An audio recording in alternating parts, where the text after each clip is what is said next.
Hi, this is Jason Salami. I'm an associate professor of epidemiology at the University of South Florida College of Public Health, and today is June 25th, and it is our second day in a row in Florida, unfortunately, of seeing over 5,000 coronavirus cases.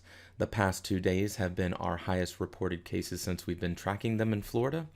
And so obviously this is leading to a number of questions and concerns, and so I just want to address a few that I keep seeing roaming about, mainly on social media, but some questions that I've also gotten directly from you. Issue number one, testing is clearly going up. I would not disagree with that. You test more people test positive, right? So more cases is obviously being attributed to increased amounts of testing, right? So those are the issues that we kind of have at hand, and we hear people at all levels, including our national government, who are making these claims.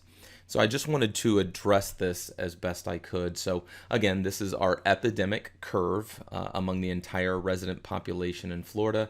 And again, you can see that we had what we thought was a massive increase in early April, and that is now being far overshadowed, made to be look like a small anthill compared to what we've seen that really began at the beginning of June. And so again, the comment being, isn't this due to just more testing? And so this is testing over time, right? The number of tests that are performed each day from the beginning of March all the way through today.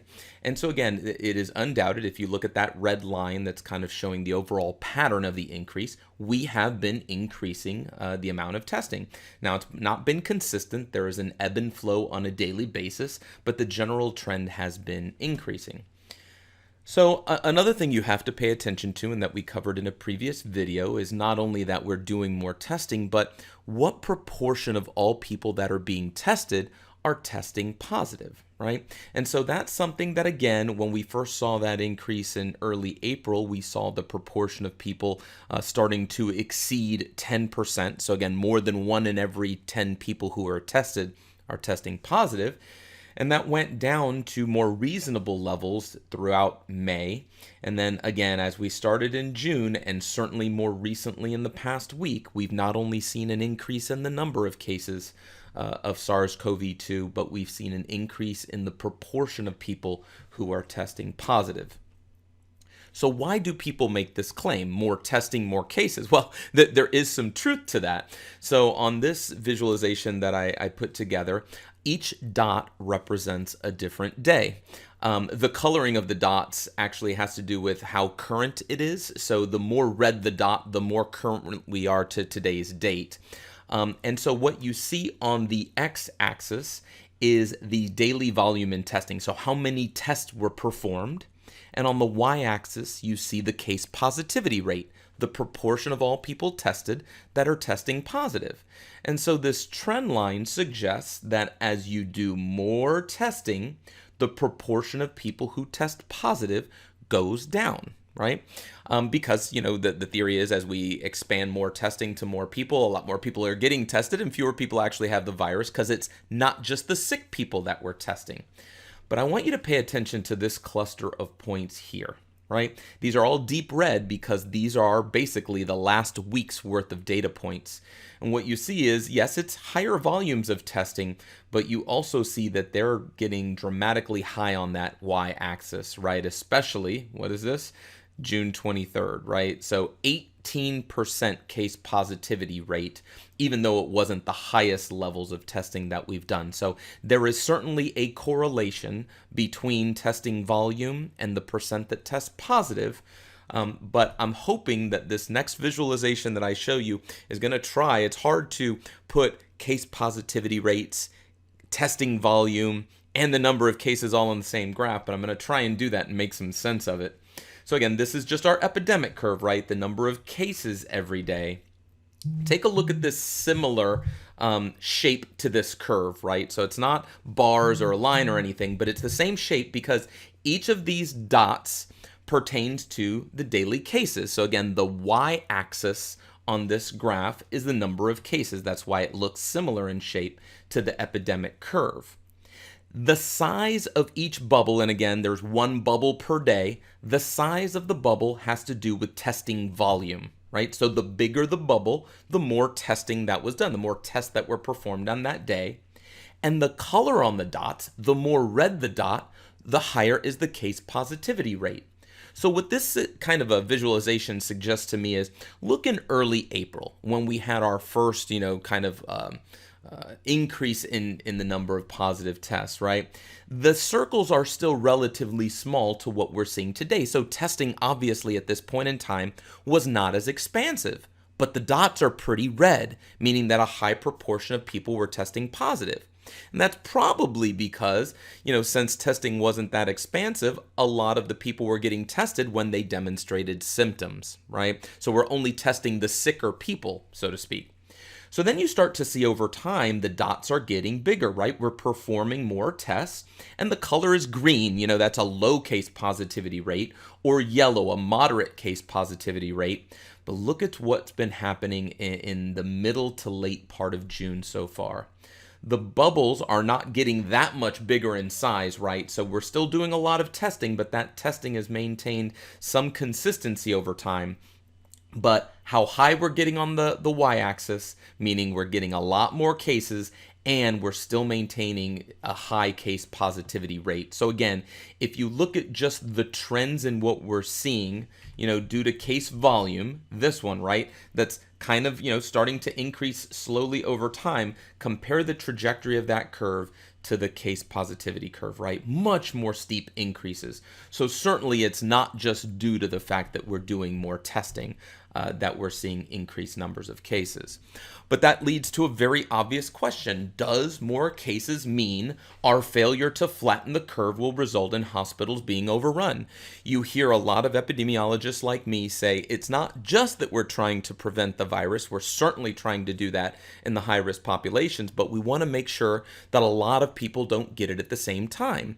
Because even though a lot of people tend to be asymptomatic, a lot of people are also very sick. And if we have a lot of people getting the virus, a lot of people getting sick and needing hospitalization, needing intensive care, it could overrun our hospital care, our healthcare system. And so again, does this increase in cases that we've seen more recently mean that our hospitals are going to be overrun? The resounding answer is no. It does not necessarily mean that. More testing may be leading to more cases, but an extremely high proportion may be asymptomatic, right? If they're asymptomatic, they don't need care. And so again, that's not going to increase the burden on our hospital system. Issue number 3, does more cases mean our failure to flatten the curve won't result in hospitals being overrun, right? Are we in the clear? Is this much ado about nothing? No, right? I moved here right around the time that COVID was coming about, and I came from Houston, Texas. Houston, Texas has the largest medical center in the world, and they are getting to a critical capacity, right? I'm just going to read a little bit of this expert, right? The largest medical center in the world showed that its ICU beds were at 97% of normal capacity.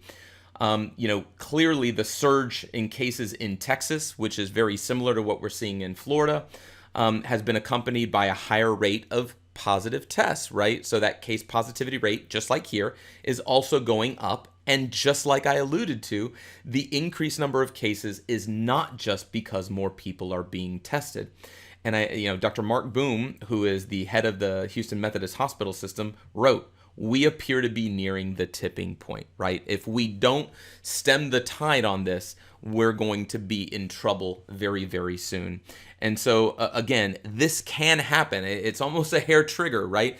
If we see too many cases exploding too high, again, even if we're seeing a lot of people don't need hospitalization, don't need care, if the virus is expanding to enough people, right, even if it's a small proportion, that's still very high numbers of people who need care, and it could put us in a very dangerous situation.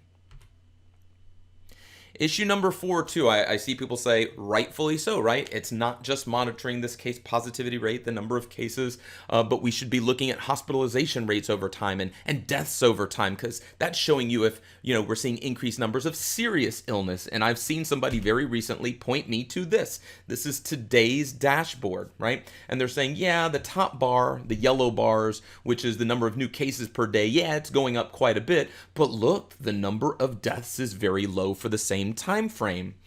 And I would just caution you on this interpretation. There is a time lag, right?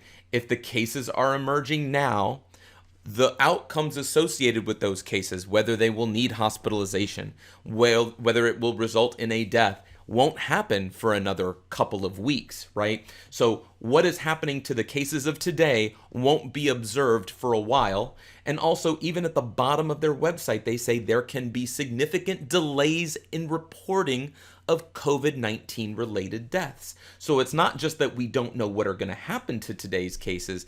Even when somebody dies from COVID-19, we may not know about it for another week or two in terms of state level reporting on these charts. So again, this is certainly a valid metric, just like hospitalizations, to look at what's happening over time. But let's be realistic in that this more recent increase in cases, we yet don't know what kind of a concomitant impact that's going to have on the deaths over time. So just a little bit of caution. And the last thing is actually just revisiting something from our last video when we covered case positivity versus test positivity. I pointed you to not the Florida Department of Health's official website, we certainly went over that, but I also mentioned this alternative community coronavirus dashboard that was created by a former Department of Health employee. And we talked about the differences in the way that this positivity can be calculated. And one of the things when I was going over this, I said is there can be a stark contrast, but I also alluded to the fact that I don't know the legitimacy of this particular website and how they're coming to the conclusions that they were displaying. And so just one of the things I noticed today when I was reviewing that dashboard is this is that same visualization on the dashboard. This information is no longer there. This difference between the kind of lab positivity and case positivity rates. I don't know why. I don't know if this is a problem with the way that something was being calculated. I don't know if this individual no longer has access to the data to be able to calculate it in the appropriate way. I don't know if this person just didn't want to, post it along with this dashboard, but I did think that that was an interesting follow-up to a very important aspect of what we were discussing last time. So anyway, I hope this helps a little bit to at least, your take-home message should be more of the same, unfortunately, is that the answer is we don't know exactly what's driving this, but certainly the increased numbers of cases that we're seeing now is not just due to more testing being done. The rate of new cases exceeds the current rate of increases in testing. So keep an eye on that case positivity rate.